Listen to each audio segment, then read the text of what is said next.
Hey everyone, this is Christopher Luxon, the former CEO of Air New Zealand. This is John Lee Dumas, the founder and host of Entrepreneurs on Fire. This is Tracy Ibarra. I'm in Executive Solutions at Dell Technologies. This is Travis Chappell, founder of Build Your Network. If you are wanting to learn how to embrace change, To navigate through disruption as a leader, Then listen to the Leadership is Changing podcast. The Leadership is Changing podcast. the Leadership is Changing podcast with my good friend, my very good friend, Dennis Giannoutsos. Welcome to Leadership is Changing. Each week, we and our guests provide information and insights through exploring leading change. This is taking your leadership to another level by finding the balance between executive excellence and personal well-being through stories that inspire real change. It's time to adapt in our fast-moving world when leadership is changing with your host, Dennis Giannoutsos. Hey listeners, welcome to another week and another episode of the Leadership is Changing podcast, Mashup. It's great to have you here with me, and I've got two wonderful guests that I want to introduce you to today as part of this Mashup. Once again, the Mashup is whereby we bring certain snippets from different episodes that we've been doing over the past sort of few months and some wonderful interviews that I've had. Episode 315 is Antonio Nieto-Rodriguez, and a wonderful guy. And I asked him the question around what is, about leadership, who's your favorite leader and so forth, and gave him a little bit of a hard time to make sure that he was going to select a leader from Greece, a Greek leader. But no, he didn't. But never mind, you'll find out more when you have a listen to this mashup. Now, the episode that he was on 315, the actual title for that episode is Leaders Are Not Prepared for a Changing World. The other guest is there from episode 317, Julian Hayes II, and the topic there was holistic leadership. And so just have a listen to both of these gentlemen that I've actually shared in this mashup. So sit back, relax, and enjoy the mashup. Antonio, now this person could be alive or from history. I'm presume you're going to choose a Greek leader. I'm pretty sure you will. Or maybe you'll choose a Spanish one. But The thing here, the question I've got for you is, who's your favorite leader and why? I will not talk about a leader in a business. One of my persons that has kind of touched me most is one of the most, probably the world expert in executive coaching, called Marshall Goldsmith. I had the pleasure to meet him in some awards events, Thinkers 50. And what this Marshall did a few years ago, he said, well, I've been very successful. I've been coaching the most important CEOs around the world. I want to give away for free all what I've learned to 100 people. And I thought, wow, this guy, it's amazing. I was lucky to be part of one of these 100 people, and the generosity of sharing what you've learned and what you've achieved to other people, I've don't come across very often. I thought, wow, this is usually people tend to be very ego-centered and selfish, and they want more and more and more. And I found this person, Marshall, who was willing to share. I said, well, this is, I think, modern leadership where you give away what you know, mostly freely. He introduced me to other amazing leaders like Alan Mulally, who was the former CEO of Boeing and moved into Ford, CEO of Ford. And I had the pleasure to discuss about leadership with Alan Mulally. So this type of two people, I would say, have become friends and great influencers and great examples of leadership. It happens to know Alan Mulally was one of the best project sponsors I've ever met. He used that when he was developing airplanes in Boeing, and he did that with Ford too. So it became also a connection personally on my topic. Okay, if you want to be a successful CEO, then look into Alan Mulally. He really understood projects and how to implement that in two major organizations. So this would be my top two picks today, Dennis. Sorry, it's not Greek or Spanish. Oh, never mind. I'm sure they know some Greek, so that's all good. Antonio, what's quite interesting you're saying there is about these two individuals. So for me, the question that just came up for me then is the importance of hanging around or being around successful people. for leaders who want to become CEOs, or they're in a C-suite role, or they're in a senior leader role right now and they want to become a C-suite, or they want to be on a board, or even people who want to become a frontline leader, right? What should they do? Should, around successful people, should they hang around them? What's some things you think that they should be doing? Absolutely, that is. I think it's important nowadays. It's quite easy to follow influential people and even get in touch with them and say, listen, if you don't mind, can you spare a few minutes? I'm looking for some advice. I appreciate what you're doing. So I think you need to be careful, because the pros of this accessibility becomes a con in terms of, well, they get too many requests, right? And I'm sure you get that, Dennis. I get a lot. And you try to keep polite, but just when you find the right approach to you, then you say, okay, I'm going to spend time with this person. I think I can add somebody. But if they're demanding, the approach is not, then you try to ignore them. So, but definitely, I think trying to get into these networks where people are generous, who are willing to share. I'm against commercializing everything, right? And having different type of subscription, the golden, the platinum, and that. You need to find the right leaders where you can get access to them. I think that's part of leadership, right? Is being accessible and helping other people. So definitely don't be shy. Just be careful or thoughtful on how you approach these people for some advice. But if you do it right, I think you can really get a lot of this approach for becoming a better leader. Definitely. Yeah, I like what you said there in relation to the fact that, you can approach them, but also, being around people and giving things. I don't mind giving my time to people and helping people and giving things to them, maybe information, things like that, my knowledge, experience, as long as they go and do something with it.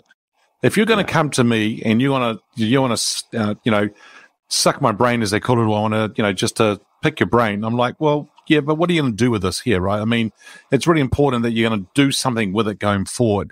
And I think that's important to think about. Now, Antonio, you mentioned before in relation to a little bit about leadership is changing. And that's, of course, the title of the show that we're on, the episode, this podcast. When I mentioned that title or that statement, leadership is changing, what does that mean for you? Well, it just resonated so much, because I'm thinking the future of work or the workplace or how we see organization, I believe it's changing dramatically. We've never seen the change that we've seen. And I'm not talking about working through Zoom or hybrid or virtual.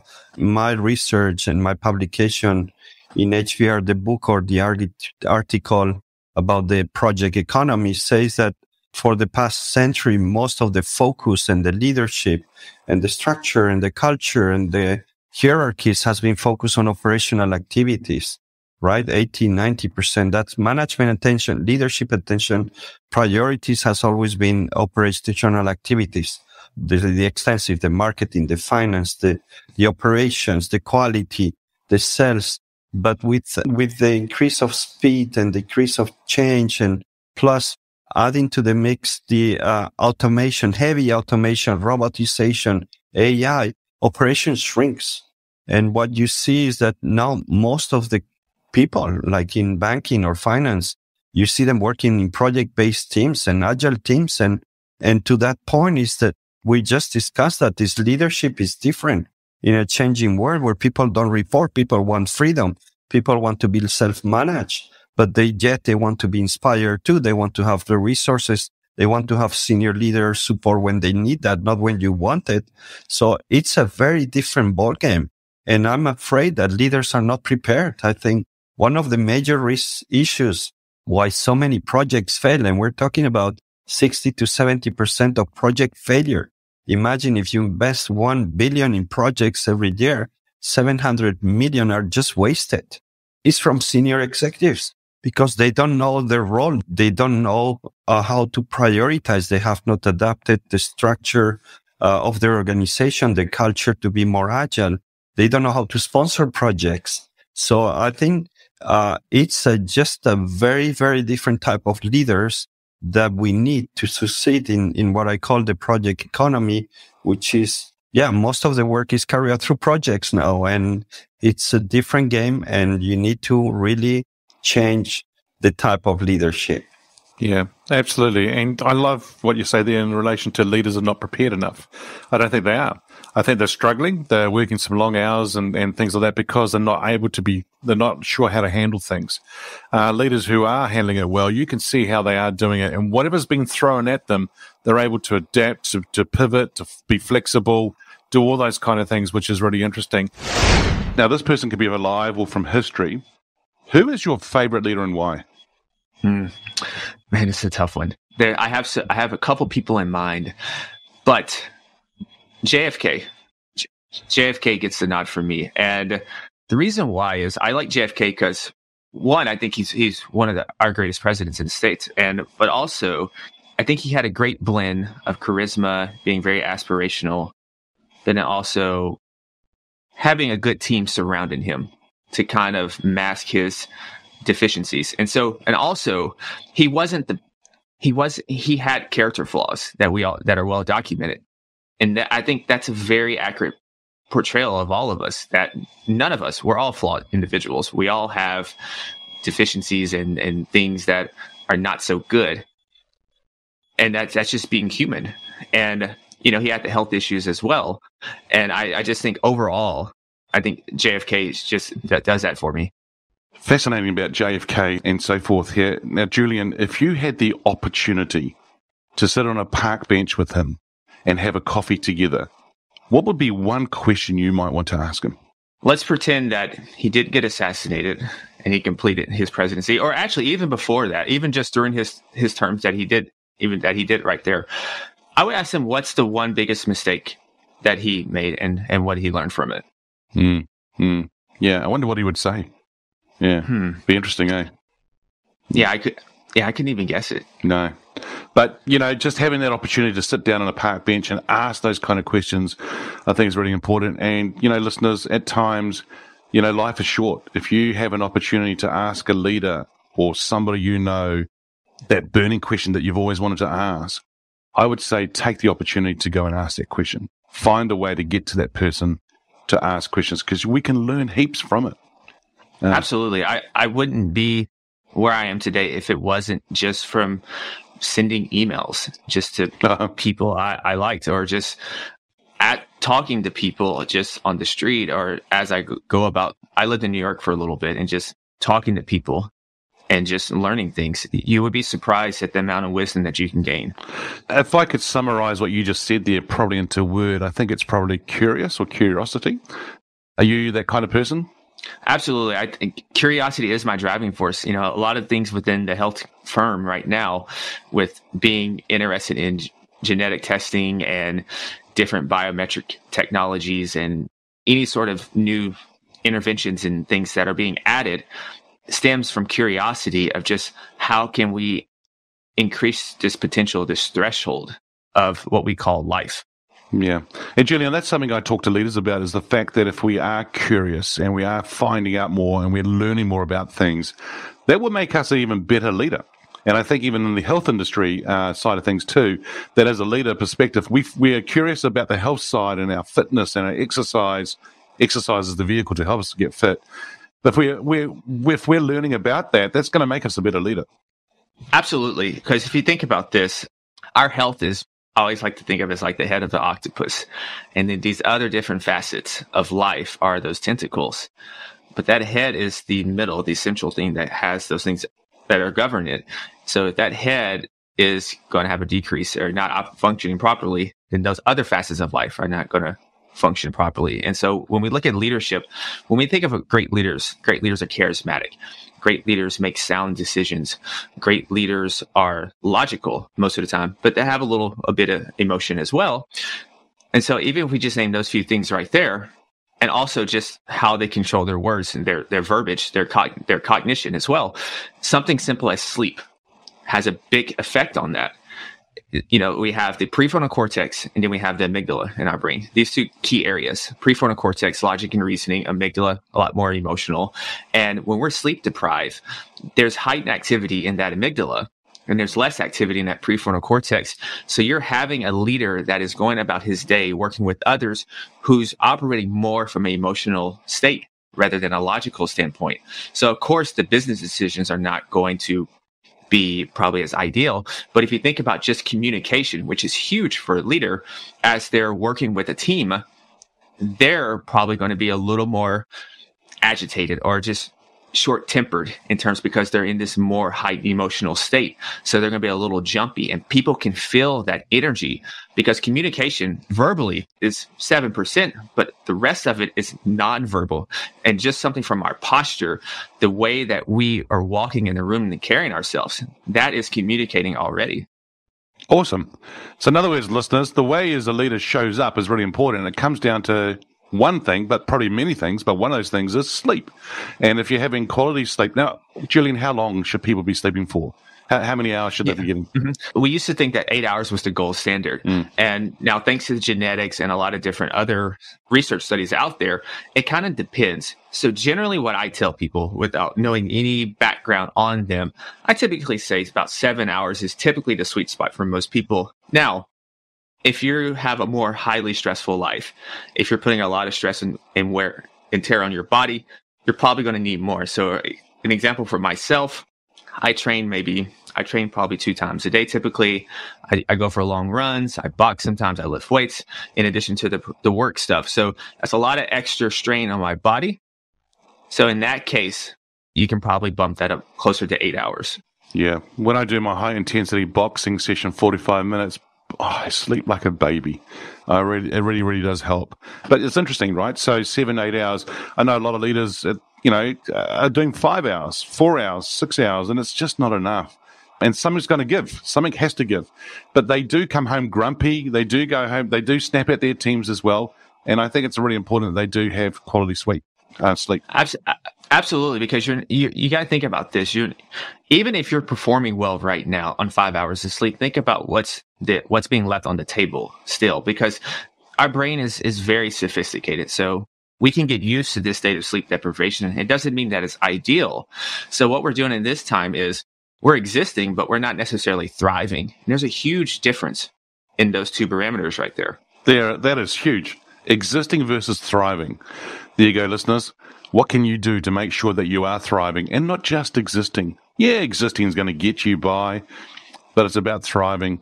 And actually, this is a great segue now into the next question here, Julian, which is around the title of this show here is called Leadership is Changing. When I mention that title or that statement, what does that mean for you? Leadership is changing. It's like a life metaphor that everything is ever growing and fluid and is dynamic and evolving. And the way we think about leadership and the way that we look at old, even presidents and everything, and even old CEOs of how they were all just very stoic and never showed any emotion, that's gone out the window. I think leadership now is being a much more holistic and well-rounded individual who has a high EQ and IQ as well to both balance those things. Yeah. And listeners, do go and find out more about the IQ and the EQ side of things. I think it's really important that what Julian's just said there for you to think about. Well, there you go, listeners. What a wonderful mashup that's been. We're from episode 315, Antonio Nieto-Rodriguez, and talking about becoming a leader is a marathon. And some really, really cool stuff that he's sharing, especially around project management and what are the executives looking for. And of course, how a lot of them are overwhelmed because they have more projects than people. Julian Hayes II around holistic leadership, and he was talking about fitness and the way that the brain works and our mindset. And of course, I asked him the question, how much time of sleep or how much sleep should we actually have? And of course, it used to be around about the 8 hours, but he says nowadays, depends on everybody. It is really dependent, but also he sees people around the 7-hour mark is probably optimum. Whatever it is, listeners, have a listen to the full episodes on both of these interviews that I did. Wonderful. But also, what I'm going to ask you to do is, if you haven't put a review and a rating, if you listen to Apple, please go in there and put a review and a rating. That really is going to help the actual level of the actual podcast being seen by other people as well. And and I know that the information on these podcasts, these episodes have been wonderful, and people can learn so much from them if they get to see and listen to the podcast. All right, listeners, it's great being with you. Until next time, thanks for joining. Thank you for listening to this episode of Leadership is Changing with your host, Dennis Giannoutsas. Each week, we and our guests provide information and insights through exploring leading change, inspiring executives and leaders to adapt and lead a bigger game in a fast-moving world.